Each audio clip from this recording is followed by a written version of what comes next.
Welcome to Dream Meanings, the video series where I share with you the secrets of how I interpret my own wacky, wild dreams. Ooh. Hi, my name is Carl Johann Schroeder. I'm a spiritual life coach who has been working with my own night dreams for over 35 years. Now, dreams can be incredibly interesting, exciting, and valuable. Your dreams are trying to tell you exactly what to do to be happy, healthy, wealthy, and wise in every area of your life, including relationships, career, and personal destiny. Let me show you what I mean. Today's example dream is called My Cinnamon Girl. It's a great example of relationships in dreams and what to do about them. Now, I know a lot of people who say, I have so many dreams I don't know what to do with, especially all those dreams where I'm with my ex. It's over. Why do I keep dreaming about them? It's embarrassing. Well, today's dream is going to teach us more about how to map those characters from our dreams back into the parts of our own inner being, our true self, our soul.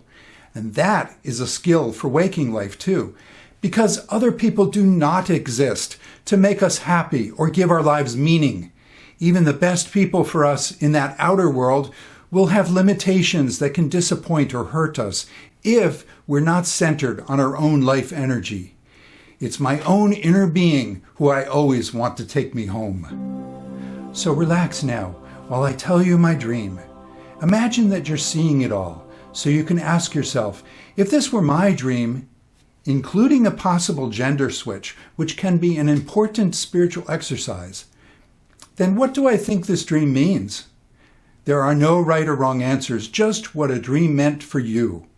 Then I will tell you how I interpreted my dream, and you can compare to get more ideas on how to interpret your own dreams. My Cinnamon Girl. I am living with my dream girlfriend in a house. It doesn't feel like our house. It feels like we're live-in housekeepers for an old couple who are professors. It is late Saturday night. There's a really late night TV show coming on in several hours that I want to see, so I set a timer to record it the next day. This show is supposed to be an archetypal fairy tale with a mysterious Twilight Zone feeling, so I'm really looking forward to seeing it. I look at my girlfriend and I'm confused because she looks like my ex-wife who was an artist, but she doesn't act like my ex-wife.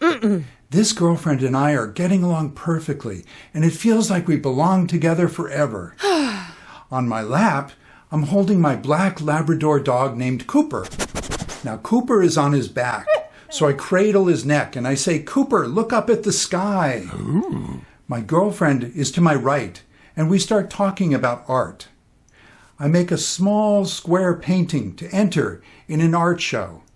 I paint it orange, but the canvas already had some black paint, so the colors mix to make a darker orange. I squirt more fresh, bright orange paint from a tube onto the painting to brighten it, and then I hang it on the wall for the art competition.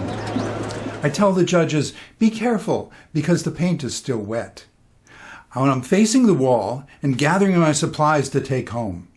To my left, there is a young man with a young woman to his left. They are also facing the wall. He is attracted to the girl and says to her, do you know different musicians? Yes, she says. Do you know Neil Young? No, she says. He says, oh, he's famous and really great. Now I'm watching this and I want to help the guy get the girl. So I think about what Neil Young song is really famous, so she might have heard of it. Suddenly, I burst out singing with joy. I want to live with a cinnamon girl. I could be happy the rest of my life with my cinnamon girl. Then a critical thought pops up in my head that says, that's dumb. That's not Neil Young's most famous song. She won't have heard of that one. I guess that's true. I don't know why I picked that song. I try to remember that other more famous Neil Young song about love, but I can't. I wake up feeling embarrassed and ashamed. So, interesting dream. A lot of relationships, a lot of emotion. What do I do with it? I wake up and I record it. I've got a little audio recorder that I like to use. And I note the feelings of my embarrassment about exes, and also about why I couldn't think of this other song. It's still pretty late and I want to get back to sleep, so I'm not going to figure this all out now. I just remind myself that I can sort this out later. I've made a lot of progress in not dreaming about my exes, and I'll explain more of that later. So I know it wasn't actually my ex in the dream. I bet it has a good meaning, because I know that dreams are downloaded from higher realms, and they filter through our thoughts and feelings that we may need to clean and sort out some more. When we've understood the dream, it's going to have a beautiful meaning for us. So later when I wake up, I'm fixing breakfast. Alexa, play Cinnamon Girl. I get a rush of energy. Oh my God, I love that song in college. I have intense adolescent feelings. It's innocent, romantic, sexy, and powerful. It also reminds me of that song, Old Man. Now, that was the first Neil Young song I ever heard.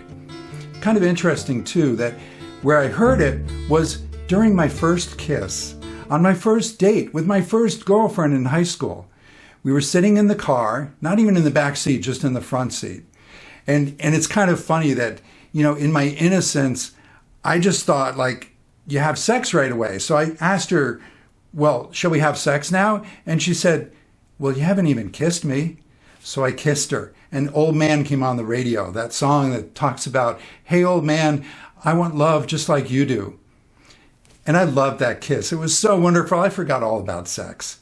And that's the thing. It's like the orange color, the second chakra. It's about the joy, the pleasures of life. It doesn't have to be sex. Maybe that song was the right song to sing in my dream after all. I should trust myself. After all, that inner critical voice at the end was pretty negative, mean to me. Clearing out inner critics, that's a big part of spiritual work. So I researched the song more and I suddenly realized, oh my God, that second verse fits perfectly. Neil Young sings about, I'm a dreamer of pictures run in the night. You see us together, facing the moonlight, my cinnamon girl, or chasing the moonlight. Yes, and I was painting in a dark orange. Now that's a cinnamon color. So wow, this is a great example of the subconscious mind can actually pull together more meaning than I understand when I wake up from a dream, but I can get it more later. And that strengthens it. It gives it depth. So as I mentioned, orange is the color of the second chakra. So if you know about chakras, there are 7. They go up the body. The first chakra is associated with red. That's at the base of your spine. That's about survival. And when you're in survival, well, it can work out, but it's hard to have a lot of fun in life. Fun, pleasure, creativity, and sexuality really begin with the second chakra, which is located around the genitals. And that's associated with the color orange. So I realized, wow, this dream has a lot to do with pleasure and sexuality. Now, pleasure, we've got to realize that our culture sexualizes so much. There's so much more to pleasure than sex. Okay, yes, the physical body, nature, it kind of gives us that urge to merge, that template, that first example of hey, look, pleasure can be really amazing. But beyond sex, there's the second chakra in the emotional realm. There's pleasure emotionally, the romanticism and the joy and the happiness. And there's pleasure at the mental level, the creativity, playing with ideas, discovering things, and the spiritual joy. The spiritual joy is what I was feeling a lot in this dream too, as I continue to process it. So I looked more into what is the story of this song. Now, the singer Neil Young, he has a cover story about it, that it's about a girl he had a crush on and he had to explain it to his wife, and people assume he means a redhead. That's why it was the Cinnamon Girl. Now, personally, I don't have any redhead exes, but what cinnamon means to me as a kid, it was my first recipe. I discovered, 6, 7 years old, how to make cinnamon toast. You mix the cinnamon with sugar, you put it on buttered toast. Oh my God, it's so good. Wow. So that's a great example of non-sexual, great bodily pleasure that I discovered when I was a child. So again, more associations with this is a dream about pleasure, claiming my pleasure. So I dig deeper. It's really another one of these 60 songs about drugs. Cinnamon is a code word, most likely for heroin. And there's a later verse that talks about the drummer relaxes between shows and waits for his cinnamon girl. Well, his drummer and his band, Crazy Horse, they all liked heroin at one point.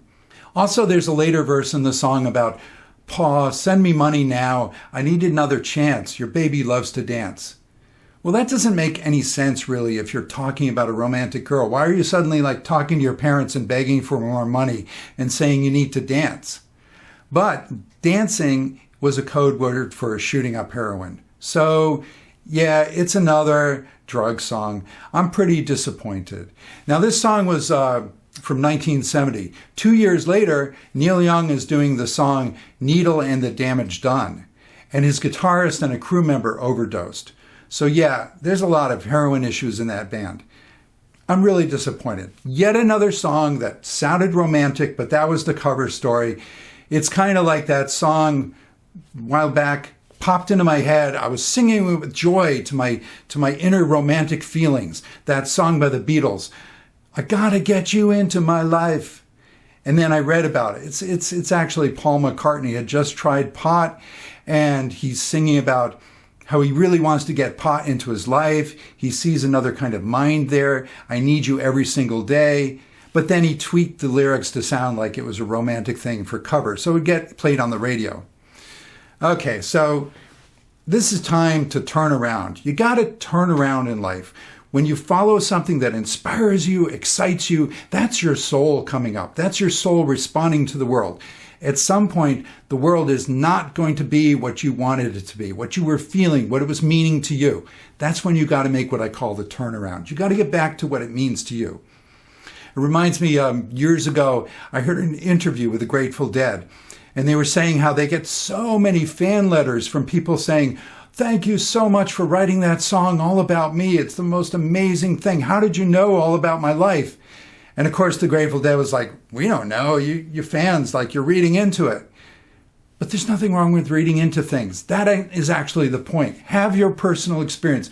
Read into things. Just be aware that you're reading into things so that when it doesn't match your inner world, you can turn around and get back to what your path in life is all about. So I get back to my dream and the issue of the exes. My first embarrassment in the dream is that this girlfriend I'm with, who is this recurring character. I do have a dream girlfriend. When I said in the beginning, a dream girlfriend, I don't mean just somebody I dream of meeting someday or the best girlfriend I ever had. I mean actually like a recurring character in my dreams. I am with this woman and we talk about my life. She is my spiritual self. In the Life Between Lives hypnotherapy approach that was pioneered by Michael Newton, and you really ought to check out his books, Destiny of Souls, Journey of Souls. He interviews people when he progresses them from their past life through their death into the spirit world so they can actually answer questions about what it's like in the afterlife. And one of the big things about the afterlife is you reclaim more of your total consciousness. When you incarnated down here, you didn't bring all of your consciousness. A lot of your consciousness, usually more than half for most people, remains in the spirit world, guiding you, reminding you, life is beautiful, you have a soul, you're powerful, you can do amazing things. If we didn't keep a lot of our consciousness, our total consciousness in the spirit world, we would be really lost down here. Well, you can work with that rest of your spiritual consciousness. That is your spirit partner, and that is who I have worked with all of my life. And that is largely what this spirit partner, this spirit wife in my dreams is all about, a recurring character. And at times I talk with her very literally about hey, you're in the afterlife. What do you see? How do we work together to make my life work better? And she wants to be with me, to be in my heart. So really, you have an inner partner who is your template for all the best romantic relationships in your life, as well as companionships. There are times when you want to just relate to parts of your soul as friends. I mean, it doesn't always have to be a romantic partner, but this idea that you have more consciousness to connect with, starting with the rest of you that's in the afterlife. This is the basis of romance in this world. Carl Jung, he talked about everyone having, Well, men have an anima, and women have an animus. And this is the rest of your consciousness. I think he was on the track of this idea of the rest of your consciousness in the spirit world. He said it was the rest of you that doesn't fit in your gender role as society gives you and as you're born in a certain body, as a man or a woman. So men have an inner secret woman and women have an inner secret man. Now, I go further. I find that we have anima and animus, masculine and feminine figures, both inside of all of us. We are actually a whole population of inner selves to integrate. Now, the feminine, I want to say a little bit about what is masculine and feminine, because it's definitely not gender, okay? It's not about sex. These are actually creation energies, fundamental psychological principles. Think more about the yin and yang, how they contain an element of each other and they keep cooperating and working together. Now, our sexist society obviously shows all these ways in which men and women don't work well together, in which they compete, and all these stereotypes for if you're a man, you can only do these things and be angry, and if you're a woman, you can only do these things and be nurturing and cry a lot. So don't look to society full of stereotypes that you might only relate the stereotypes to an understanding of masculine and feminine, but own it all within yourself. So the feminine is about your potential and your feelings, your nurturing, your imagination, your desire, your emotions, and your spirituality. The masculine is action. It's building reality. It's very mental and physical. It's manifesting. It's focusing. I have certain things to do. I'm going to block out other things. Don't bother me. I got to get stuff done. So when it comes to discovering your inner man or inner woman, especially in your dreams or meditations, a lot of dream advice is going to tell you all parts of the dream are you. Now that's useful. That's a good place to start. And you integrate these parts. You identify them, you make them conscious, you bring them into yourself, and then you're done. You're one person again. But I go further. I discover that when you integrate parts of yourself, you aren't left alone. See, that would be actually a disincentive for integrating and moving into higher realms and connecting with the rest of your spiritual consciousness. What good is that if you just end up alone inside? Then you just become more dependent on outside people. No, we're saying that there's an inner universe of you that you want to master. You want to get to know. You want to have the self-love that then allows you to let in love from others and have relationships with others. But it's first the relationship with yourself that matters.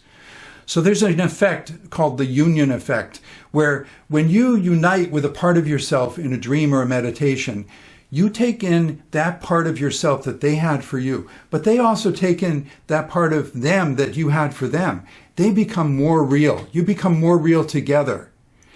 Now, see, in the physical world, when two things combine, there's only one thing left. But in the spiritual world, when two things merge, you get more individuation, not less. You get more of the identity. We individuate in relationship. In relationships. Relationships are the most important basis of the universe.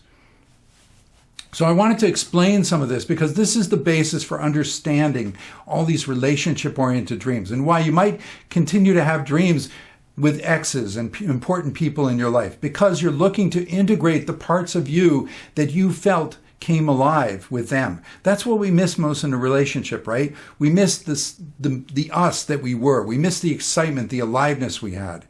And then, the honeymoon may be over. In the beginning of a relationship, we're all excited, all the things we're going to do, all the things we feel, this is amazing. You make me more alive. I'm having such a response of love to you. Well, that's our soul. And then at some point, the honeymoon's over. They start not wanting to do everything we wanted to do, and they're not always available. That's where they can hurt and disappoint us if we don't tune into more of ourselves. So let's get back to more of the dream here. Now, dreams show the current status of our life. They're a snapshot. The fact that in this dream, it's not our house as I'm with my inner girlfriend. It feels like we're housekeepers for an old couple. So there's a lack of ownership there, but there's an awareness of like a mentor, an older couple. That's actually pretty nice. But also, this is pretty literal. I was in my 20s with a girlfriend I lived with, and we were housekeepers.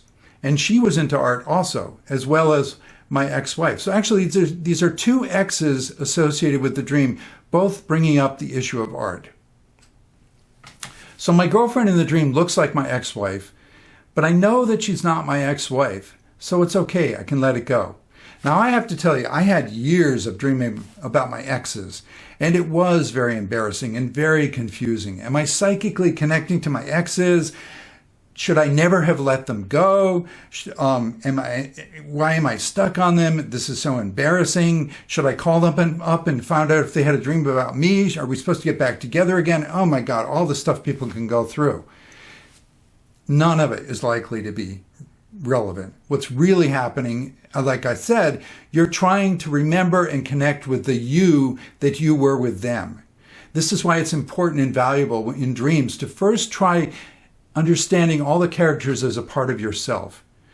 Now, it may turn out later that they really are other beings. We really can visit psychically with other beings in our dreams, other dreamers, other spiritual beings in other dimensions. But to start with a sense of the personal meaning is responsible. It's about ownership. Just think of it in terms of like, look, this may actually be another person, but still it's my relationship with them that I want to understand first. My feelings, what comes up for me, that's mine. So I want to tell you the way that I was able to process my exes in my dreams, because I'm doing all these dream work. I'm having all these recurring dreams with the part of myself, my spiritual inner partner, but half the time she looks like my exes, and it's confusing, it's embarrassing. A dream is going along great, and then I realize, like, you're my ex, I shouldn't be with you. I needed to process this. And the way I did it was, now, first, you may have to feel other feelings. You may have to process the hurt, the disappointments, whatever. Just don't focus on the blame. Focus on letting go and owning the part of the relationship that was yours. An example procedure that could help is called the Ho'oponopono, where basically 4 sentiments, 4 things you say. You say, I'm sorry, please forgive me, thank you, and I love you. What you're trying to do is own the experience. And you don't have to say sorry like, what? I'm sorry that you abused me? It's about, I'm sorry that there was whatever misunderstanding, whatever led to the relationship not being healthy. I'm sorry that happened. Please forgive me for whatever my role was in how that happened. I want to own this. And I thank you and I love you for the good that happened in the relationship. So I got good at doing these appreciation meditations, I call them. And I'll give you an amazing example of the kind of power that it can have to appreciate your exes and then let them go.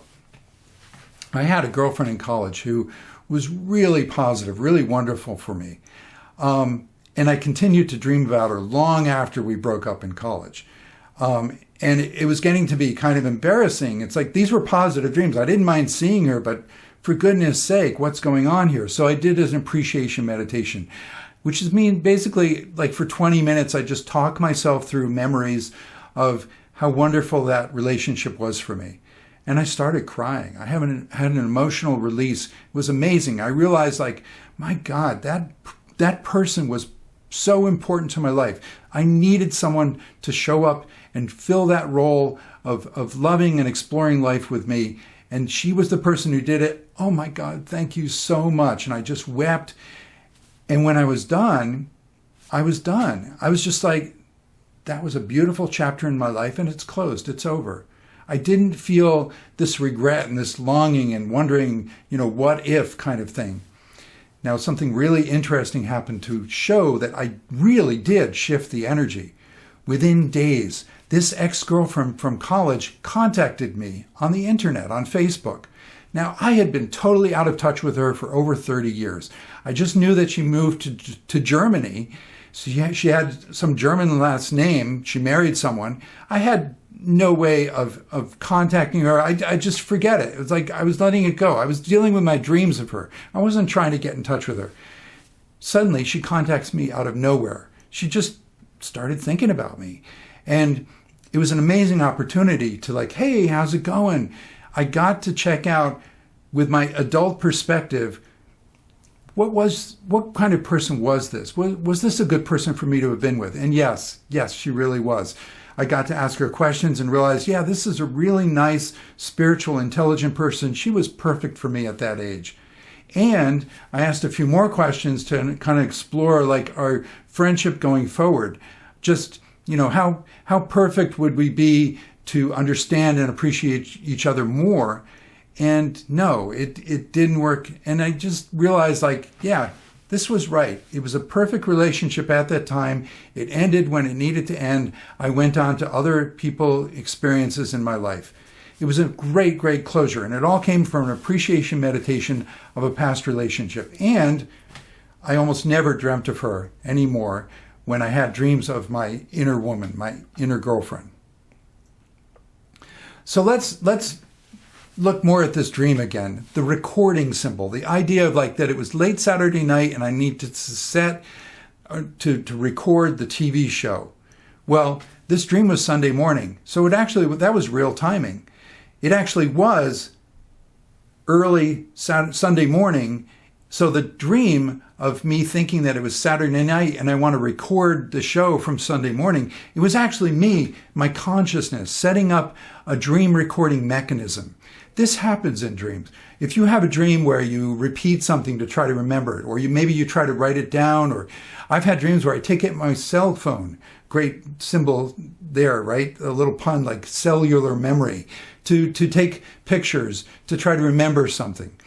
Your consciousness creates mechanisms of pure consciousness to try to remember a dream, record a dream. So actually, the very beginning of the dream was saying, Carl, you're having a really valuable, remember it was like an archetypal fairy dream with a mysterious Twilight Zone feeling. You're having a very valuable, wonderful dream, and you're going to remember it. I want to remember this, so I'm recording it.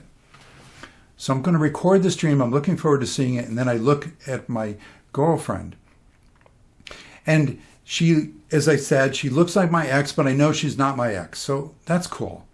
Then I find that in my lap is my dog. I really do have a black Labrador dog. He's really sweet, named Cooper. And I'm holding him in my lap and I'm cradling his head. So he's laying on his back and he's looking upward. Now, dogs, animals have no shame about sexuality. And a male dog, he loves to lay on his back and he kind of just shows his junk, right? So, and I'm holding him in my lap. This is actually me connecting with my second chakra energy and encouraging it to come out, but not sexually. I'm holding the dog's head and telling him to look up at the sky. I want to take second chakra energy and point it in a less sexual, more creative, more spiritual direction. So then what happens?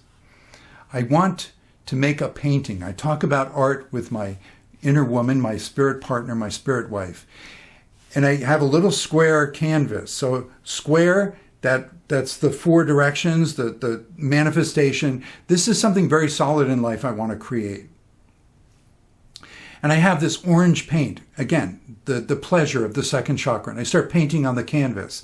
But I find that the canvas already has some black paint and it mixes and it makes a darker color.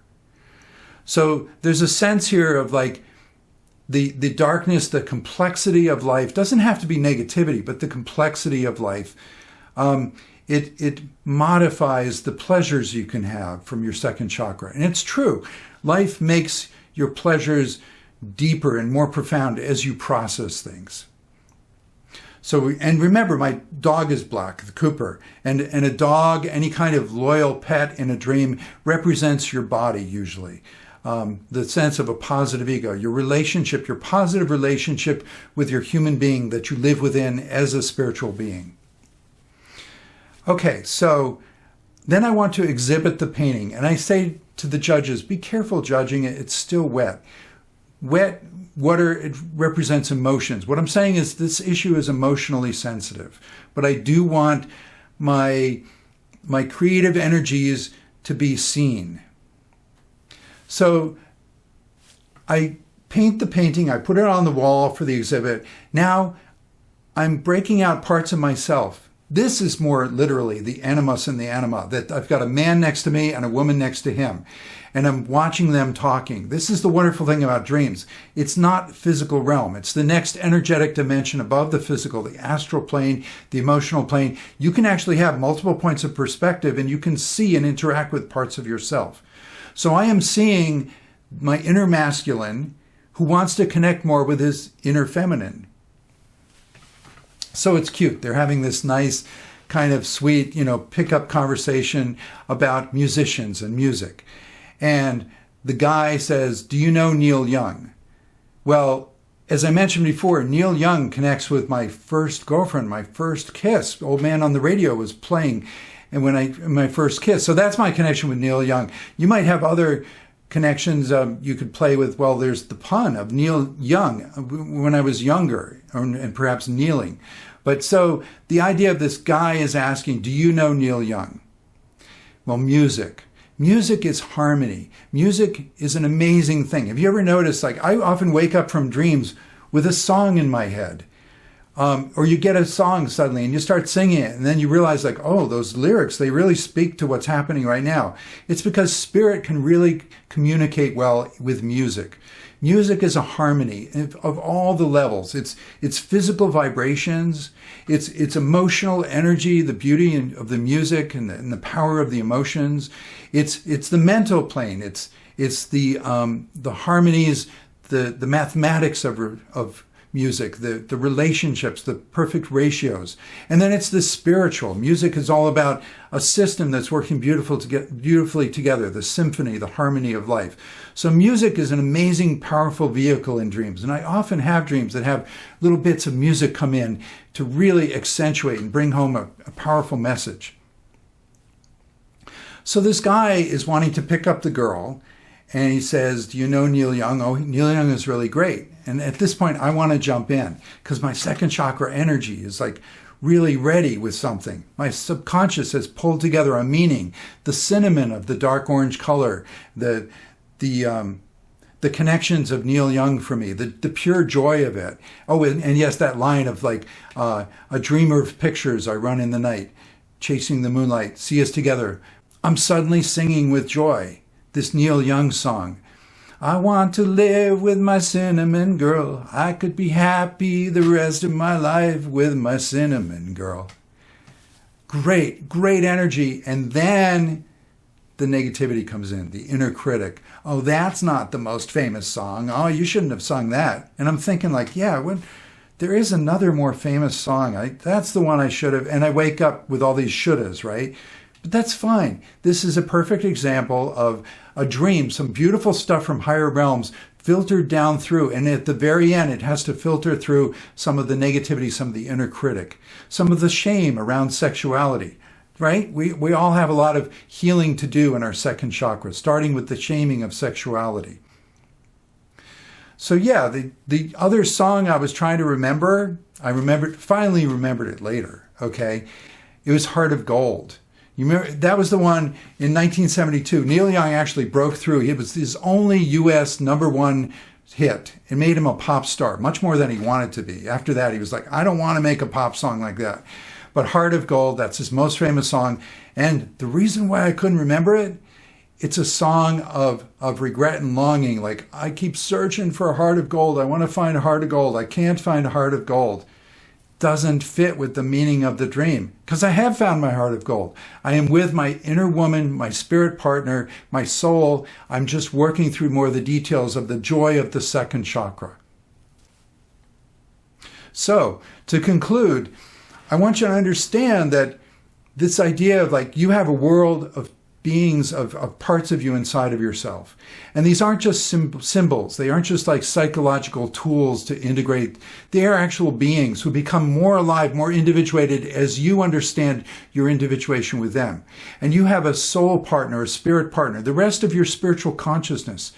And you can relate with them as a best friend or a romantic partner. Either way, they are someone you can have recurring dreams with, and I do, and it's an amazing, satisfying relationship. She really helps me with my life, when we live my life together. We are the parents. Remember the idea of this dream was in a house of this old mentor couple, this fine find professors. Well, I've had many dreams of having dinners with my spirit wife, my soul girlfriend, having dinner with the old couple.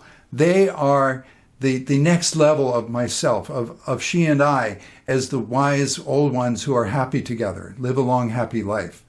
So understand, I see every person as a couple inside.